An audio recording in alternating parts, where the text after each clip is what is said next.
경찰청 국가수사본부는 개발 정보를 이용해 부동산을 사들인 혐의로 전 행복도시건설청장 이모 씨를 검찰에 불구속 통치하고 이 씨가 매입한 부동산 한 개 필지 20억 원 상당을 몰수 보전 신청하기로 했습니다. 해당 필지 가격은 2017년 11월 당시 9억 8천만 원이었지만 현재 시세는 20억 원가량인 것으로 알려졌습니다. 국가수사본부는 부패방지법 적용 여부를 두고 검찰과 이견이 있지만 국민권익위원회 유권 해석 등을 고려하면 법 적용이 가능할 것으로 내다봤습니다. 태안 천리포 수목원에 식물 전문 도서관이 문을 열었습니다. 천리포 수목원은 오늘 설립자인 고 민병갈 선생의 탄생 100주년을 기념해 보존 서고와 식물 전문 서고 등의 시설을 갖춘 식물 전문 도서관을 개관했습니다. 대전시가 1인 자영업자가 입원할 경우 하루 8만 원을 지원하는 대전형 유급병가제를 9월부터 시행합니다.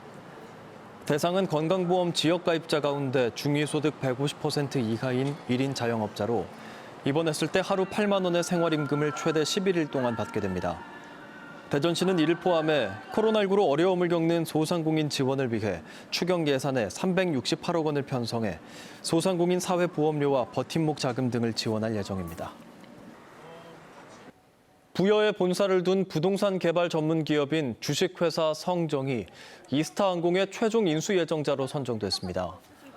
서울회생법원은 오늘 이스타항공이 제출한 투자계약 체결 최종 차순위 예정자 허가 신청서를 접수하고 이스타항공과 성정 간의 최종 인수 투자 계약 체결을 허가했습니다. 법원이 정밀 실사를 생략하기로 함에 따라 모레 본 계약이 체결될 예정입니다. 법원은 차순위 인수 예정자로는 쌍방그룹 계열사가 참여하는 광림 컨소시엄을 선정했습니다.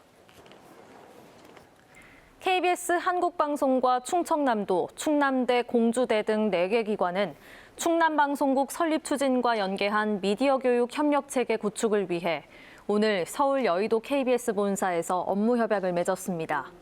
협약에 따라 4개 기관은 내포 신도시 내 2만 900여 제곱미터의 부지를 활용해 지역대 미디어 관련 학과 학생들이 실무 교육을 받을 수 있는 KBS 미디어 센터와 방송시설 건립에 힘을 모아나갈 계획입니다. 부여군이 충남에서 처음으로 보편적 재난지원금을 지급합니다. 부여군은 소비 진작을 통한 지역 경제 활성화를 위해 예산 190억여 원을 마련해 다음 달 5일부터 30일까지 읍면 행정복지센터에서 세대주의 신청을 받아 1인당 30만 원의 재난지원금을 일괄 지급하기로 했습니다.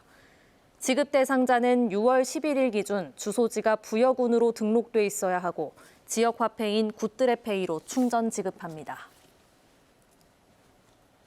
당진시는 시내버스 완전공영제에 대한 타당성 연구 용역을 다음 달까지 마무리하고 도입 유무를 결정할 계획입니다. 당진시는 이를 위해 용역 수탁기관과 버스업체 등이 참석한 가운데 용역 수행 중간보고회를 열어 완전공영제 도입 시 버스업체 인수 방안 등에 대한 의견을 나눴습니다. 당진시는 용역 결과를 토대로 시민 의견 수렴과 공청회 등을 거쳐 도입 여부를 최종 결정할 계획입니다. 내일부터 다음 달 11일까지 이어지는 2021 대한민국 동행세일에 맞춰 대전시가 지역화폐 온통대전의 소비 촉진을 위한 이벤트를 추진합니다. 내일부터 지역 전용 온라인 쇼핑몰인 온통대전 몰에서는 선착순 할인 쿠폰을 지급해 최대 50%의 할인 혜택을 받을 수 있습니다. 또 온통대전 배달 플랫폼에서는 10,000원 이상 주문 시 3,000원 할인 쿠폰을 지급하는 등 다양한 할인 혜택이 주어집니다. 충청남도가 국내 21개 기업과 합동 투자 협약을 맺고 5,600억 원의 투자를 추진하기로 했습니다. 이들 21개 기업은 2024년까지 천안 테크노 산단 등 충남 6개 산업단지 48만 제곱미터의 생산 공장을 설립할 계획입니다. 특히 반도체 부품업체인 DCM은 중국 칭다오 공장을 폐쇄하고 내포도시 첨단 산단의 공장을 새로 짓기로 했습니다. 양승조 충남지사는 새 일자리 1,000여 개가 창출될 것으로 기대된다며 이 기업들의 규제 개혁과 금융 지원을 약속했습니다. 대전도시공사가 갑천 이블록 아파트 민간사업자 재공모를 마감한 결과 계룡건설 컨소시엄 한 곳만 참여했다고 밝혔습니다. 앞서 지난 8일 마감한 첫 공모 때도 계룡건설 컨소시엄만 참여해 재공모가 이뤄졌습니다. 도시공사는 8월까지 세부 사업계획서를 검토한 뒤 70점 이상으로 평가되면 우선 협상 대상자로 선정할 계획입니다. 갑천 2블록 사업은 2025년까지 유성구 원신흥동에 아파트 900가구를 건설하는 사업입니다. 대전 시민 2명 중 1명이 민선 7기 대전시정을 긍정적으로 평가한 것으로 조사됐습니다. 대전시가 여론조사기관에 의뢰해 민선 7기 3년의 시정 운영 지지도를 조사했습니다.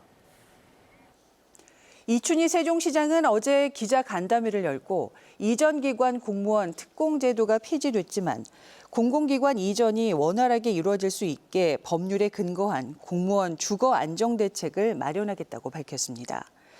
특히 국회 세종의사당과 관련해 임기가 정해진 국회의원과 보좌관에게는 공공임대아파트를 제공하고 국회 사무처 직원에게는 별도의 주거시설을 제공하는 방안을 검토 중이라고 설명했습니다.